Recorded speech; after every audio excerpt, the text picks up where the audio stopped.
Dito sa mundo ng higanting jets, ang Taiwan Space Phoenix program ay nakumpleto na ang kanilang napakalupit na pagbabago ng vintage F-16A/B fleet papunta sa Viper standard. Imagine nyo, 139 units, bawat isa ay kumikislap na may pinakabagong upgrade, isang patunay sa dedikasyon ng isla na modernisahin ang kanilang armas de depensa. Pero sa likod ng mga kintab ng mga eroplano, may mga aral na maaaring matutunan para sa mga afisyonado ng depensa at mga politiko. Ang paglalakbay ng Taiwan ay nag-aalok ng isang masterclass sa pag-navigate sa komplikadong maze ng mga timeline sa pagbili ng F-16.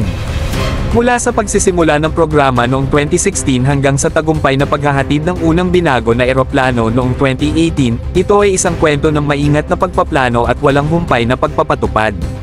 Gayunpaman, habang tinitingnan natin ang tagumpay ng Taiwan, ang geopolitical na chessboard ay nagpapaalala sa atin ng mga kawalang katiyakan na sumasaklaw sa kinabukasan ng mga pagbili ng F-16.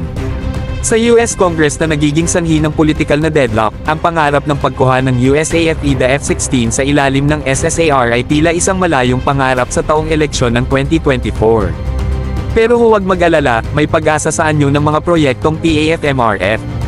Oo, tama ang inyong narinig. Ang mga proyektong multi-role fighter ng Philippine Air Force ay nangungumusta bilang isang tanglaw ng pagkakataon. Sa plano na bumili ng EDA F-16s mula sa mga mapagkakatiwalaang kaalyado tulad ng Denmark, ang entablado ay handa na para sa isang game-changing na galaw. At sino ang makakaalam? Sumunod sa yapit ng Taiwan, maaaring piliin ng kagawaran ng tanggulang pambansa ang isang Viper upgrade spree, na nagbubukas ng isang bagong panahon ng air superiority.